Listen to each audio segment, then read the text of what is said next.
conversation. I am Kendra Baidu, and I'm the co-founder of Still Standing Retreats, and I'll be your moderator today. And yeah, I'm so excited you're here. We're all so excited you're here. When I first dreamed up Still Standing, I knew that I wanted to partner with the very, very best. And that's why I reached out to my longtime friend, Jody Balcom. She's a best-selling author, a grief coach, and a powerhouse speaker. She's lived an extraordinary story, and she uses her whole life's experience to coach and bring wisdom and resilience to folks. And then we're also going to be talking to her son, Keegan Balcom. He's a certified clinical and forest therapist who's all about guiding people through life's toughest moments. And I really want to dive in so that you can get to know Jody and Keegan and we can have our conversation today. But first, there's just a few housekeeping items that we need to go through. So, uh, a quick disclaimer. Jody and Keegan are sharing their expertise, but today's conversation is general. And so if something hits home and you need personal support, please reach out for it. Um, we can't guarantee outcomes or be responsible for decisions based on this discussion. And this is a space for open conversation. Um, and sometimes we need a little more than that, something that's a little more curated to our own circumstance. So today we're going to talk about how to navigate guilt in grief. And Jody, like what are some of the themes that have come out of conversations with people in your life about guilt and grief? Yeah, there's so many. And I think, in this is a topic that we could carry on for a number of conversations because it really is a barrier for people. And it stems from a lot of different places, depending on the situation that you're dealing with and your relationship with the person that you're currently grieving for and what that feels like. Personally, for me, I found there was a time where I didn't know how to reconcile feeling happy. I didn't know how to let the emotion of joy back into my life. And I've shared previously that I was able to do that when I was looking at my daughter, but that didn't always mean it felt good to be in that space. And Jody, just for some of the folks on the call, this might be their very first Mm. time. And so did you want to give a little overview of what your story is? Yes, sure. So, my husband was an RCMP officer, and he was killed in the line of duty about 17 and a half years ago when I was on maternity leave. And on the day that he was murdered, our daughter Alexis turned 8 months old. And so I am years into my grief journey of losing a spouse, and I've talked a little bit in our previous conversations about how to navigate the feelings of joy and pain at the same time. Um, but in feeling that joy as it relates to guilt, there was a real heaviness around my experience in that space. I didn't always um I felt sometimes that the happier that I felt, the the weight of, oh, does this mean that I didn't love Chris enough? Or, the expectation that I placed on myself about the amount of suffering that I was feeling, the weight of everything, that must mean that I loved him to the nth degree. And so Mhm. for me to step into feelings of having a little bit of a relief or experiencing a little bit of joy in my life, I didn't know how to reconcile that. So I felt guilt because of it. And so that is a common theme that I hear in conversations with other people. When they start to go out, they don't know how to manage letting them have a little bit of a moment of relief. And well, does that mean that I'm leaving this other person behind? Does that mean that I'm betraying the love that we shared if I step into a little bit of relief and joy? So that's a theme that was present in my life that I often hear a lot of in others. And then for people who had conflicted relationships, and they may not have been able to express what they wanted to, or their last conversation wasn't a pleasant one. So reconciling the I wish I could have said that, or I should have done something else differently. And so that's often a theme that I see that comes up, and a lot with I didn't do enough. That feeling of regret. Maybe I didn't show love in the way that I wish I had of, or I didn't show up as often as I wanted to, or in the way that I now I wish I could have. So there's a lot of regret in action and a lot with words, like I had shared before. And for some folks, it's um, often as it relates to a sudden death or someone who died by suicide. I didn't see the signs. I should have been able to do more. I could have been able to stop it. And so those, I think, are the four largest themes that I experience in conversations and people that I work with. Yeah, and that sounds like it's pretty comprehensive, Jody. Like Keegan, would you say that there are other ways that you're seeing grief show up, or what are your thoughts? Yeah, well, thanks Drew for sharing. I think like that, the list or the experience that you've had with whether it be personal or the people around you is like that is quite comprehensive. And the last little part too that I find that is popping up too is this almost this relief that comes as well. I see like when if it's a longer term ailment or longer term support, when they're like there's almost like this relief comes and there's a guilt from the relief experience because that impacts the relation, like the perception of what that relationship should be. So I find that a really it's not overly common because you're seeing it within like long-term care, hospice care, people who are being taken care of a lot in the medical systems. But there's this guilt. It's like, well, I should be feeling this and I should be feeling that. And as we know, like guilt is it's the guilt shows up when we are believing we violate a moral, ethical, or like our social standard. So whenever we're like, I should be doing this, or I could be doing that, or what if I would have done that? Then this guilt starts to really come up because it's signifying to us that we could have done things differently. And what differently or how could we do these things in a different way? That relates to our belief system, our assumptions, or what we're told to exist in, or how we're supposed to respond to something that is impacting everyone all the time. So I find it very fascinating to see when we start hanging on to the shoulds or like what I could have done or what should I have done. It's that hanging on an attachment that is causing the suffering after the initial pain is experienced. And that's where I find a lot of people that when I work with people with grief, it's that prolonged suffering that people are experiencing that it's the attachment. It's hard to let go. Yeah, yeah. And letting go isn't always the right answer because grief is just going to take it's in our first session we talked about that how grief has its flow that you just have to move through. There's no prescription, and guilt is like that too, like it's part of the grieving process. When we're ready, when we're able to put it down, there are a bunch of ways that we can, and we're going to talk about that today. But there's really no wrong way to go through it.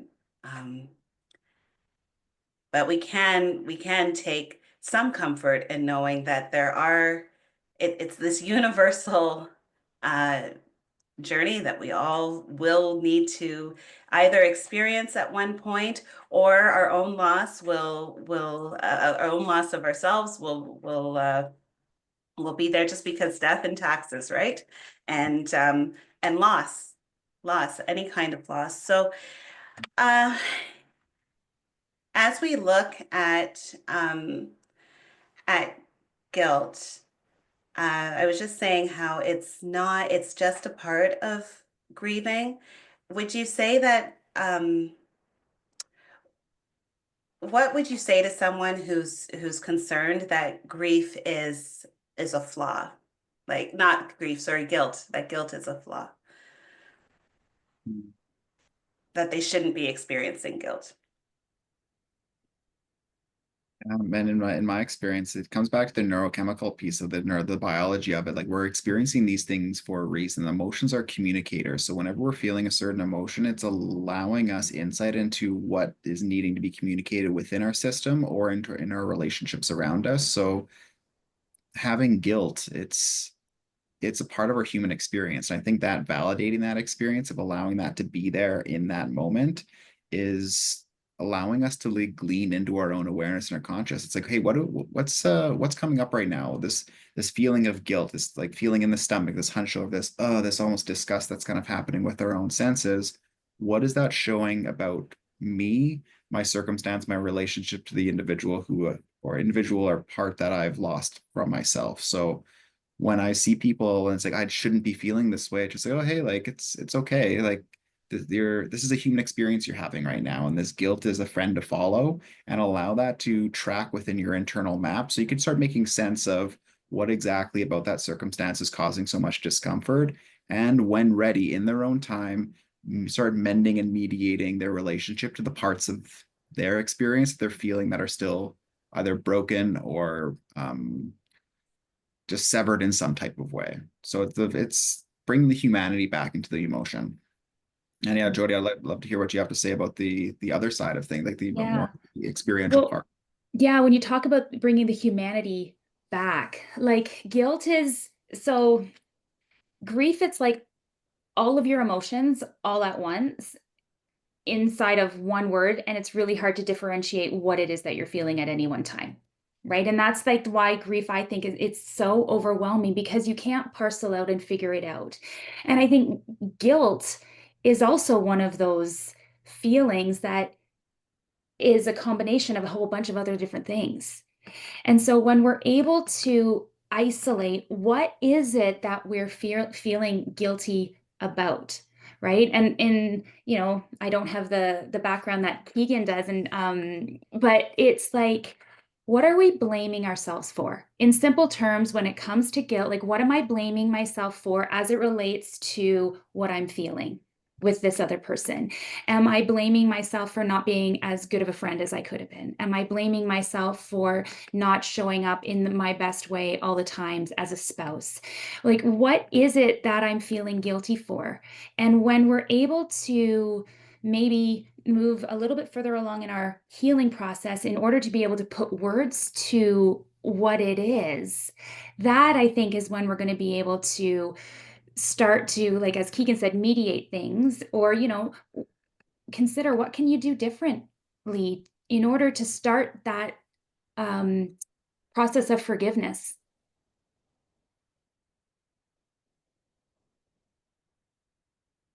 Yes, and I think that Jody was Why do people think that that oh, might be coming back to how are we forgiving ourselves? you Oh froze a little no, bit there. You froze when you did you lose me? I just got the unstable connection and I saw your faces. So where was I at in my rant? It was so good. We're at the forgiveness part of like transitioning into the honoring like self in the process, and then kind of coming into the mediating, Yeah. mending, and forgiveness transition. Yeah.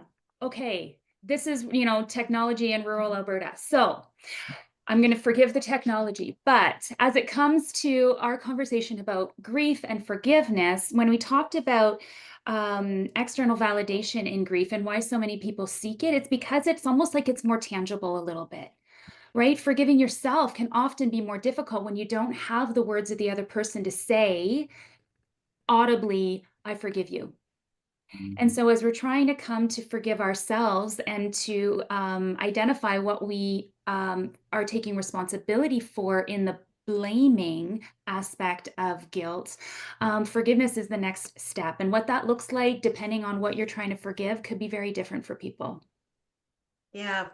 And Jody, you and I were talking the other day about how um, sometimes we forget, or sometimes I think one of the misconceptions around guilt and grief, especially when we're looking at uh, things that we wish we had done, things that we wish we hadn't done, um,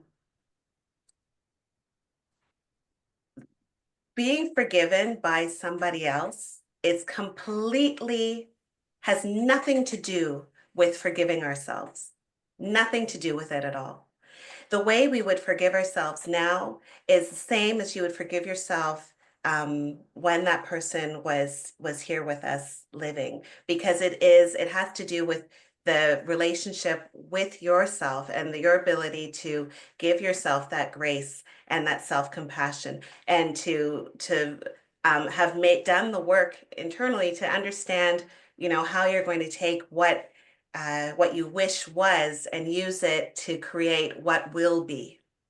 And Mm. that is something that um, forgiving ourselves is always independent of whether or not someone else has forgiven us, because forgiveness, it's yes, someone could decide to give you that forgiveness, or they could decide not to, but the decision for you to forgive yourself and that process and that work is independent of that.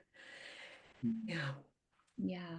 And the lessons found within, that's such beautifully said, Kendra. Thank you for sharing that. And like it is this internalized process, because like at the end of it, like we are here with ourselves and we are the constant that we're experiencing within our relationship. So if we're able to mend that relationship with ourselves and forgive ourselves in those moments, then that allows us to open up to other people and forgive others as well through that process. So like we're learning first how to do it for us, so that then we're able to do it more openly for others as well. And yeah, really beautifully said. Thanks for sharing. I And think sorry, go ahead, Jody. Oh, I was just going to say, there's a question in the chat that I think goes very well right now in what you're talking about, Keegan, with being able to acknowledge it in yourself and then share with other people. And so the question is about, does experiencing my grief openly a possible trigger for someone else's grief? Right? And I'm just like, I would say possibly, but that doesn't, I would not want you to not share because you're worried about the responses from other people. Right? You are creating community when you're sharing these things, and that could create a very authentic moment of connection between you and the other person. But I'm going to flip that over to the trained therapist. Thanks, Toad. Yeah, and I think it with the open, like talking openly, I find with grief at all, it's an invitation for another person to open up. Like there's so many times where like, I don't know if it's safe, I don't know if it's okay, I don't know if like I'm allowed to talk about my grief in these processes. And like when we start bringing up grief, it opens the door and allows people to share about their process in community with you. So now you're relating each other in different ways about grief, coming back to what Jody was saying, using different language and articulating in a different way, so that you're actually making more sense of your experience with grief by talking with other individuals, because you're able to articulate your own experience and then also hear of how other people are choosing to articulate with theirs as well. So there's more language and there's more narrative allowed to create this more like encompassing part of like your experience, which that's what human beings are. We're meaning making, community based, loving creatures. So like if we're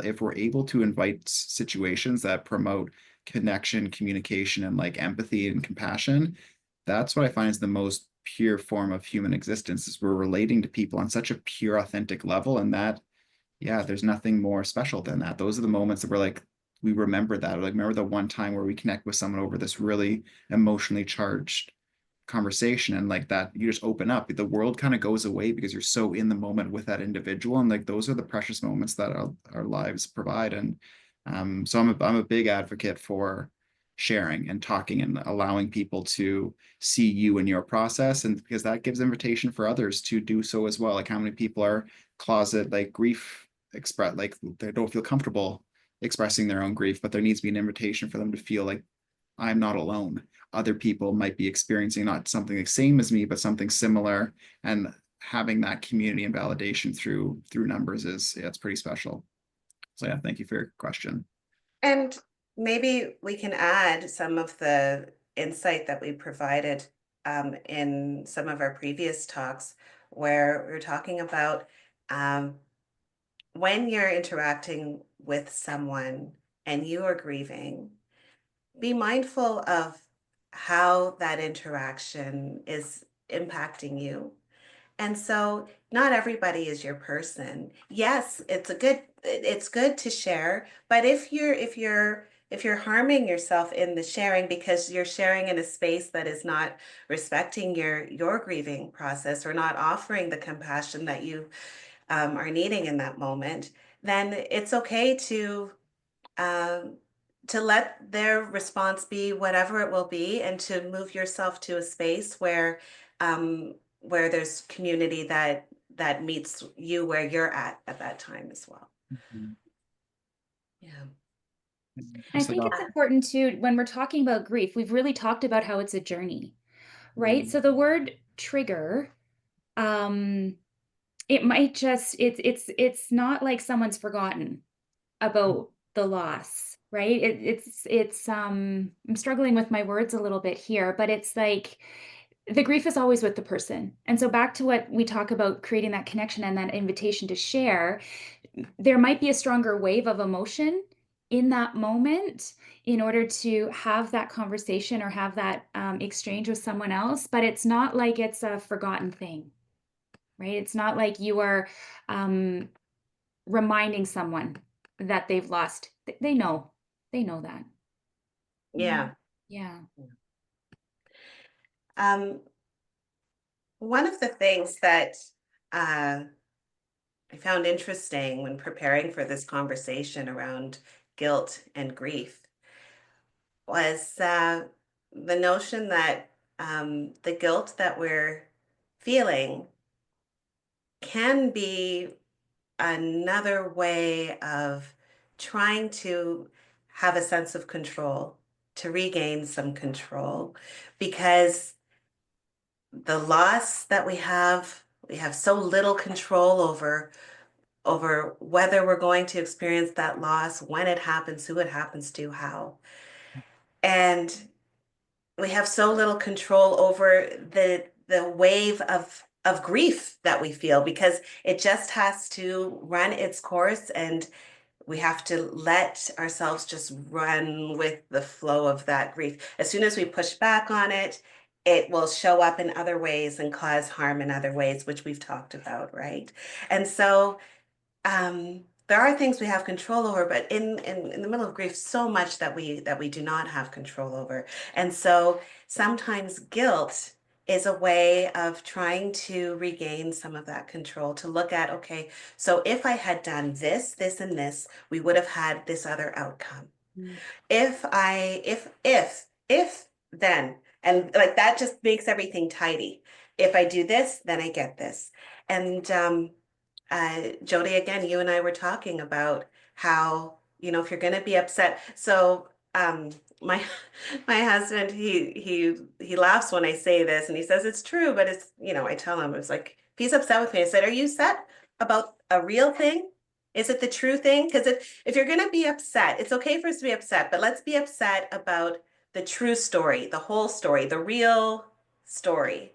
And I think that applies here. If we're going to be um, racked with guilt about what happened in that relationship with someone, and um, and we're not able to move past it, are we telling ourselves the whole story, the true story about what that relationship was? Because the guilt is going to be a reflection of how much that relationship means to you, but honor that relationship by looking at everything that it was. It wasn't only the ways, our missteps. It Mhm. wasn't only our missed words or our mistakes.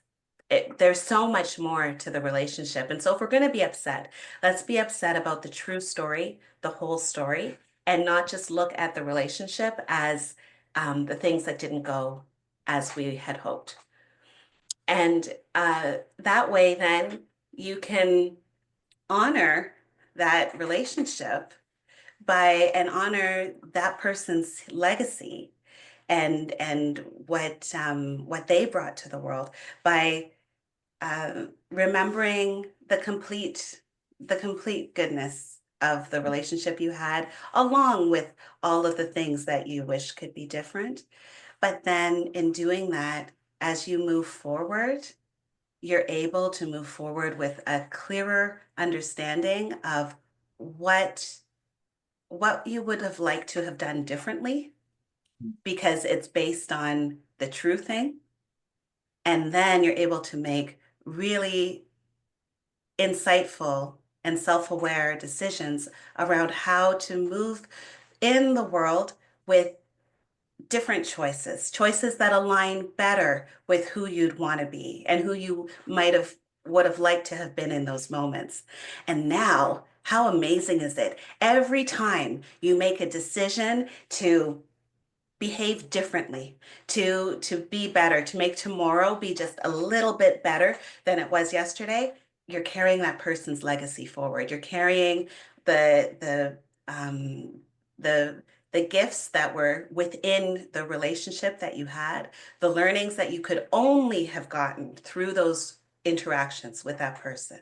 You're carrying that forward, and in doing that, you're carrying the beauty and the legacy that they left with you forward, and helping the world while you do it.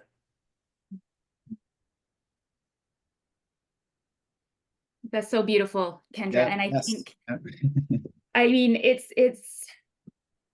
the way that we talk about in general, right? In education, you learn best from your mistakes, right? And so if you are perceiving that you made mistakes and that you're learning from them and you're changing and you're showing up and you're teaching other people in your life how to act in a way that is responsible and with character and with self-awareness and with humility and humanity and all of the best of everything, that's how you can start to lift the weight.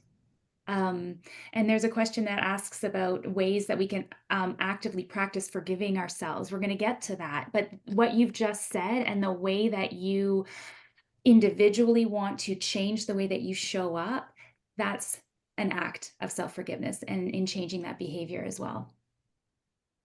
Yeah. The most beautiful form of self-compassion as well is allowing yourself to be in the position where these emotions do come up to show you the ways in which you would like to be better. And then that is now your benchmark for how you want to live your life. Like you are the subject of your own experience. And with these understandings, it's, well, I wish I could have done this, or I could have done this, this could have happened. It's like, cool. Now, what does that tangibly look like? Like, it's great that we're having these insights now. Like, what does that mean for me moving forward? And what does that mean for me just generally now? Like, what are the things that I wish I could have done? How does that translate to me in the current relationships that I currently find myself in? And practice that. Like, we're practicing to be the best self that we could possibly be, knowing full well that we may never reach that best self, but we're going to fall somewhere along excellent, and that's going to be good enough.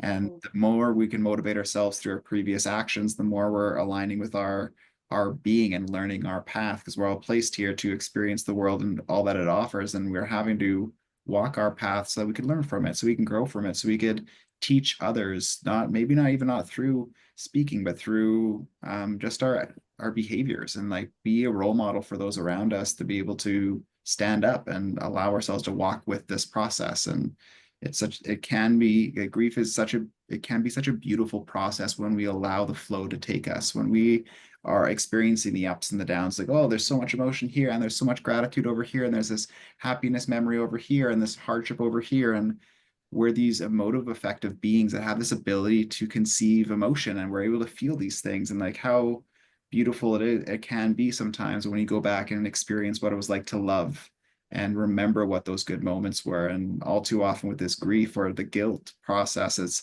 the guilt gets in the way from remembering what we love most about that person, and understanding that when we do decide or when we can let go, the energy, our energies are able to be more, are able to transmute into like the joy again and the happiness again, and like the all the other emotions that are just been kind of like bottlenecked by guilt. And it's okay to be in that state, but what's it like now to let go of that? What's it now to like allow yourself to fall back into the wave of reality and get swapped up and or get moved into this new place of emotionality? It's, yeah, it's quite remarkable what we're capable of as human beings.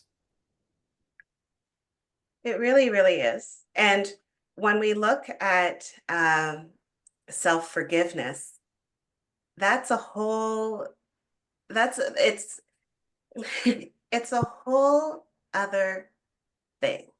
That if we can learn, if going through this grief process is what helps us to learn self-forgiveness, then we have a tool that we can use in many, many aspects of life, like self-forgiveness, something that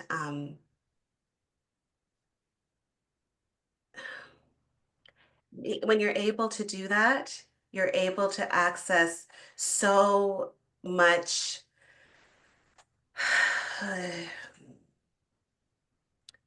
so much good for yourself, because the thing that you're doing today is based on what you know today. You're making the best choice that you can make with the information, the resources, the energy that you have today. And if you're doing the work that self-forgiveness requires, then that means you're preparing yourself to do a little better tomorrow. And what a gift that is to yourself. And if it's rooted in grief, then what a gift that is and a way to honor the person you've lost. Do you want to talk a little bit about hindsight and how we can sometimes beat ourselves up because now we know the outcome and we see that you know, based on what we see now, we think we should have made choices, better choices before?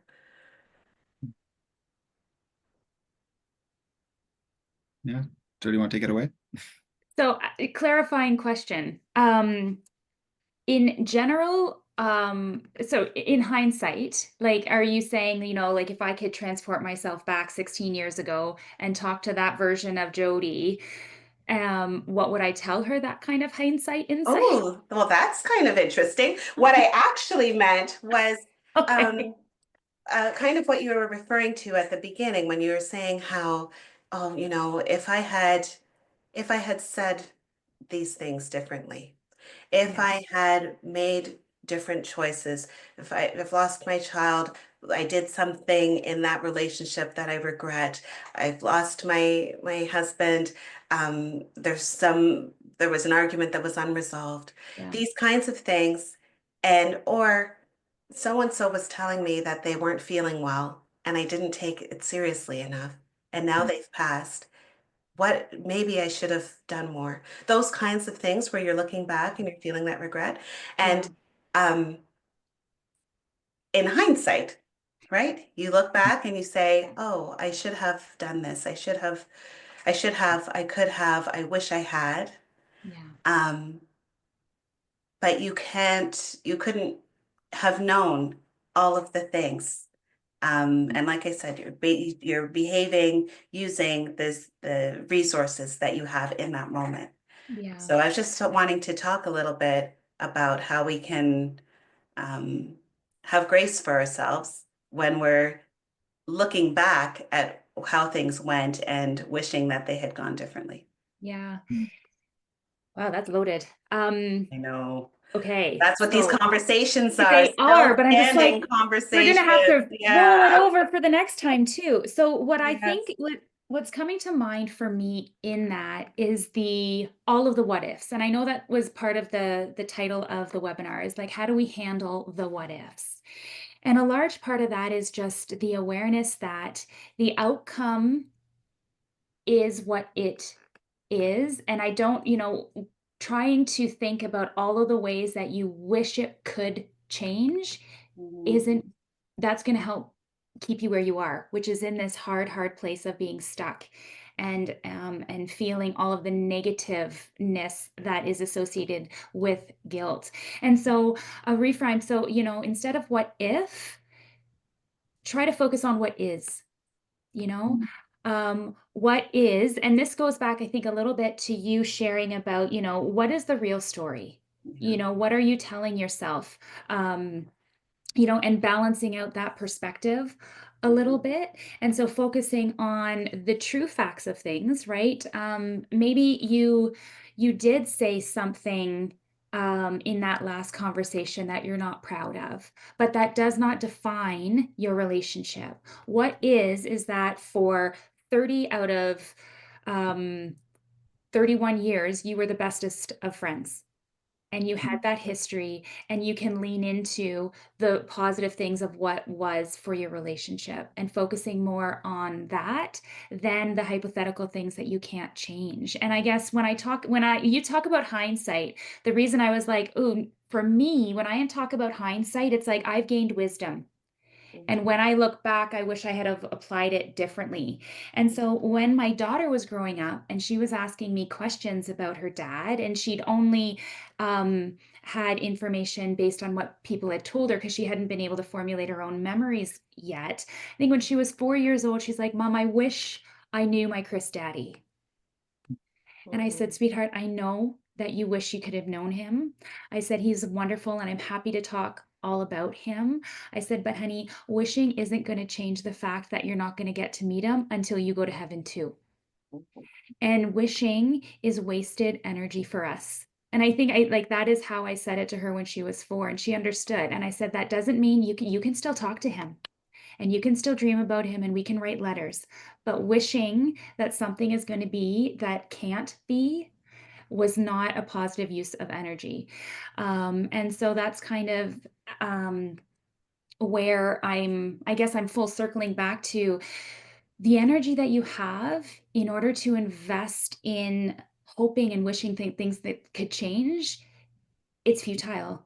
And if you were able to repurpose that and reshift it to do something that's more positive, that could be a little bit more helpful as you move through.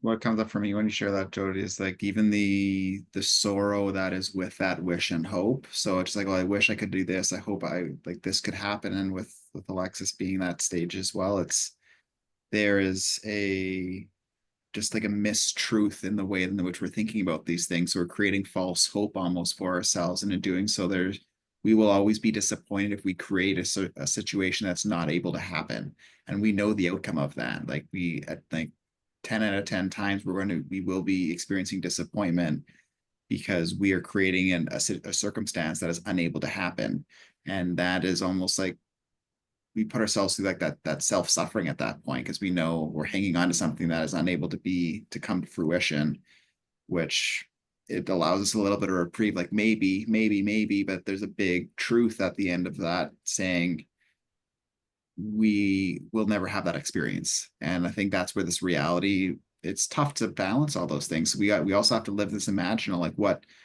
could we have said, or what do we wish we would have said to that individual? And there's so much power in that, the imagination of putting yourself in their shoes of, well, what would they want to say to us right now? And then I can go over that later too, the compassion piece of how to process, but the imagination is so important in certain capacities, and it can be so detrimental in other capacities of creating realities that are not based in this existence. And that's where this truth versus reality comes in. It's like, what is true and what is real? Our experiences of emotionality, they're very real. We're experiencing them either physically or psychologically or socially, but is that true?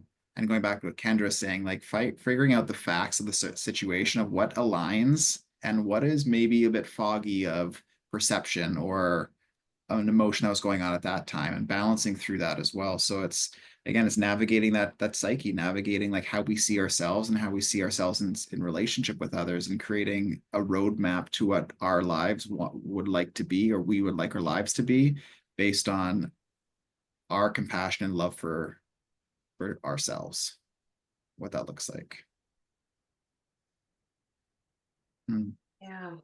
And we have a question in the chat around what are some ways to move past the wishing. And I think that some of what you said just now, Keegan, can help us to kind of move past ruminating on what did not happen and looking at what can happen and what is happening. And I love that reframe, the what if to what is, and that just giving ourselves permission to exist within like the parameters of what a reality is. Like what is that? What is real right now? Like what is going on here? And it's okay to wish. It's okay to daydream. It's okay to have those aspects of self that are like let's go and dream of what this could have been like, and then allow yourself compassion when we do come back to here when it's not that. And there's a healthy relationship we could have with those memories, knowing that we can go and experience and then come back and learn through the lessons. Like if this person were to be here, this is what I'd like to do, this, or this is how I'd like to show them that I listened to them when I went through that experience. And I was paying attention when they did this one thing and like taking these qualities in which you'd really cherish because of them and integrating that into like who you are. And that's reinforcing your own life based on the experiences that you had with loved ones. It's beautiful because you are becoming, well, they will always be a part of you because you have shared energy and time with them. So you will have those characteristics of personality that you really love about them, and that's who you are now. And there's so much beauty in honoring their legacy through working through yours. Yeah.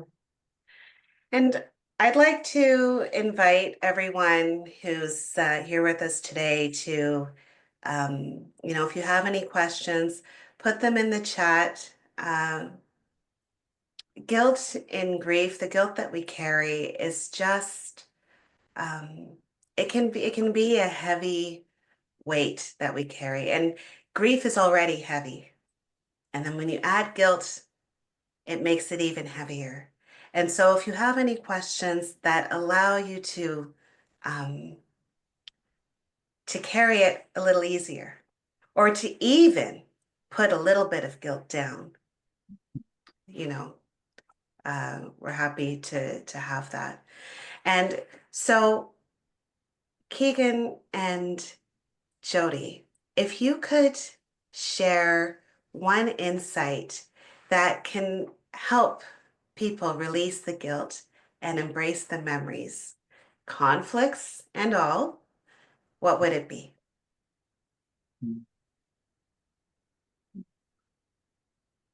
I guess I'll go first. I know that look.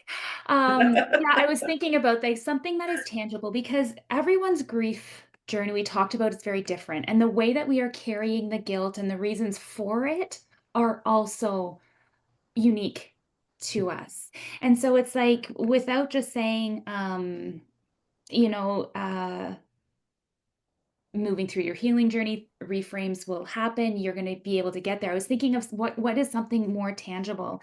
And what I found helpful for me was actively giving myself permission. And so I shared with you that there are permission slips. And I didn't actually write these down. I had them in my head as I was going through different things. But the act of writing something down and acknowledging it. And Kendra, when you were talking about people posing questions, even if you're here and you're listening and you're carrying your guilt silently, that makes it even heavier for people, right? When you're actually able to acknowledge it and maybe articulate it, or if you don't want to say it to somebody else, writing it down, that can also help to lessen the weight of it because you're actually putting it to paper. So that's one thing that I would encourage people to do is actually write down what it is that you feel guilty for. And part of that process is to, okay, if I've identified what it is that's weighing me down, then what would I say to a friend who came to me with this same issue?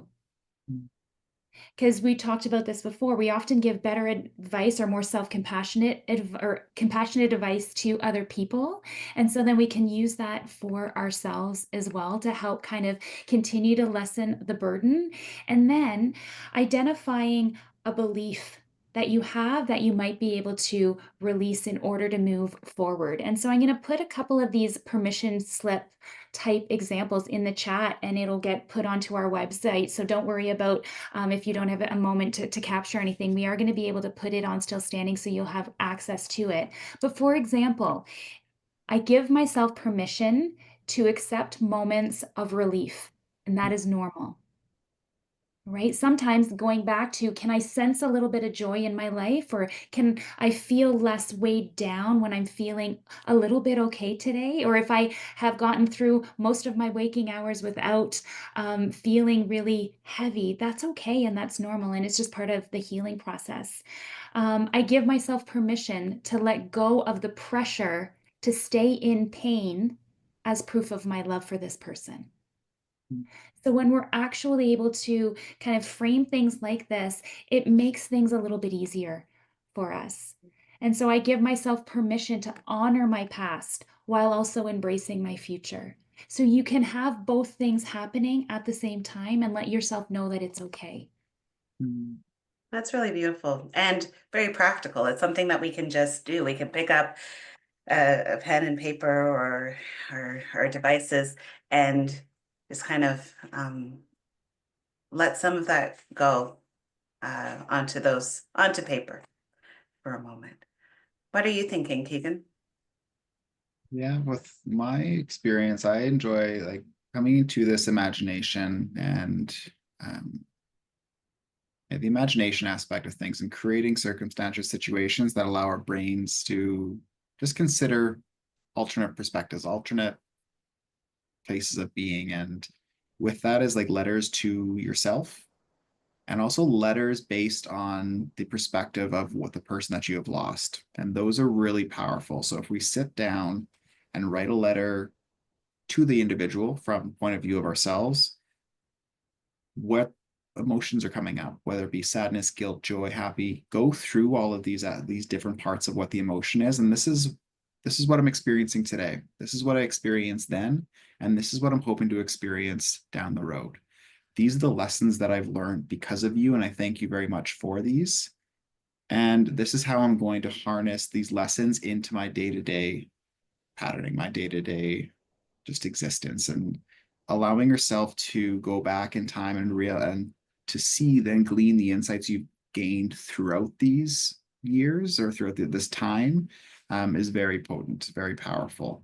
And once that is complete, having thank you, compassion, gratitude towards that, you sitting down and opening up that vulnerability, opening up another page and seeing what would that person say, what would it look like for you to be sitting there across the table, and like what would they want you to hear right now? Well, what would they like you to know about where their relationship was with you and what they want you to know as you continue with your own process and giving those lessons. So I find that very potent as you go through your own what have I experienced and how am I adapting, and also considering, so taking out of our own situation, popping out ourselves into the shoes of somebody else and offering guidance that a friend, family member, or loved one would want you to know as you continue moving forward. And after that, there's multiple, you could either have a ceremony with it, you could burn it, you could put it in the garbage, you could put it in a letter and put it into your shoe drawer. So you could save it, whatever needs to be done, whatever feels good for your system of what you're needing to do with that letter or those letters, allow that to create the closure to continue on whatever that looks like for you during that day, during that week, or however you're showing up at that time. And remember that self-compassion is not a luxury, it is a necessity. We need it. Mhm. You need it. You need self-compassion. Did you hear it? No, really, did you hear it? Because it's so easy for us to just keep going with the idea that we're not worth it. There's reason to think that we know the whole story, we know all the bad that comes with us, and we're not worth it. But that is not true. That is not the true story. Don't live in the space that does not carry the true story, because you rob yourself of what you need. And what you need is self-compassion so that you can have space to feel the things that you need to feel and to move through the grief in the way you need to move. And so that you can pick up, if you decide to pick up a piece of paper and write that letter that Keegan is talking about, or to give yourself the permission slip that Jody is talking about.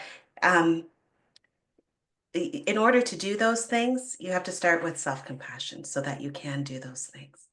Thanks so much for your interest in the April 3rd to 6th retreat that we've been talking about. Registration for that retreat is now closed, and we're adding people to the wait list for October 23rd to 26th. So we're going to have another one in October. It's also going to be at Heron Lodge in Calabogie, Ontario. And, you know, Heron Lodge is a one-of-a-kind nature sanctuary. It was featured in Log and Timber magazine and even used for movies. And between us, there's a movie that's going to be filmed there this week. This week, they're filming another movie at Heron Lodge. Pretty exciting. But that's what this place kind of draws. It's a really remarkable property. And we've had people there who just say that it's a place of healing and a place of feeling very much at one with nature and enjoying all of the eagles and deer. And we'll have our team of wellness providers to guide you through workshops and discussions. And he's working with the chef to come up with meals for healing. And all of these things are things that routines and habits that we can take with us into our lives after the retreat as well. So thank you so much for all of your support, for coming here and seeing us today. I want to thank Jody and Keegan for sharing your insights, and thank you to our other team members for all of their work in bringing us together this evening. And a special shout out to our event planner, Kim Lackey from Signature Events, and for doing all of the background stuff so that I can listen well to what Jody and Keegan are saying, and for taking care of the questions in the background. And also thanks to our other members of our team. Like I said, Jess Balcom from Arrive Wellness and Nirmal and Shivi from NS Social. They help us to stay well, if you're not following us on Instagram, you really should, because we've been posting so much stuff. And that's mostly because Nirmal and Shivi say, are you posting? You better be posting. And so we do. And I'm actually pretty happy with the the ongoing support that's kind of available through our the posts that we're providing. And yeah, so you can follow us on Instagram at Still Standing Retreats, and you'll see us there. We have a little acorn. And an extra special shout out to Elizabeth Kelly and Mary Beth Sowerby. They've provided the platform that we're meeting on today.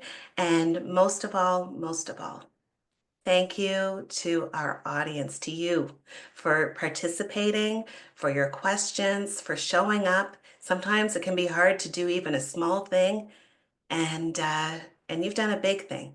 You came here, you put in the time with us today, and I want you to remember that grief is a personal journey. It's essential to honor your unique process, but we hope today's conversation has provided you with some perspective and some support. Stay connected for future events and resources. And remember, self-compassion, it's not a luxury. It's not. We all need it. Thanks, everyone.